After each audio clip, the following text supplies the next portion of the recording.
பழைய செருப்பையே பிடிச்சு தொங்கிட்டு இருக்காங்க. நாங்க அந்த பழைய செருப்பையே பிடிச்சு தொங்கிட்டு இருக்கு தெரியுமில. இந்த மாதிரி பேசிக்கிட்டு வரீங்களா பச்சு பெழுக்கத்தான் இந்த பழைய செருப்பை பிஞ்ச செருப்பை வச்சுக்கிட்டு இருக்கோம். சட்டை பண்ணிக்கிறா நீ. தமிழ்னா என்னன்னு தெரியுமா உனக்கு? தமிழன்னா யாருன்னு தெரியுமா உனக்கு? என் மொழி வரலாறு, என் இன வரலாறு தெரியுமா உனக்கு? முத படி. நீ ஐபிஎஸ் படிச்சிருந்தீங்க, பார்த்தீங்க. என்ன விளையாட்டு கட்டிக்கிற நீ? பார்த்து பார்த்து ஓட்டு கட்டமா ஜெயிச்சமா ஊருக்கு போனமா. நீ ஜெயிக்கணும் போறதில்ல, ஊருக்கு போக போறதும் இல்லை. ஆடு ஆடு பாப்போம். என் அன்பு மக்களே, எவன் வேணாலும் ஜெயிக்கலாம் இந்த நாட்டில். ஆனா காங்கிரஸ், பாரதிய ஜனதா கட்சி ஜெயிக்க கூடாது.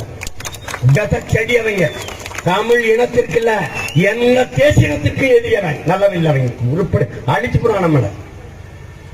நம்ம உள்ளூர் வியாபாரி போட்டி தான் போடுவோம். அவர் கடையை விட நம்ம கடை தரமா இருக்கணும், பொருள் தரமா இருக்கணும், வியாபாரம் பண்ணணும்.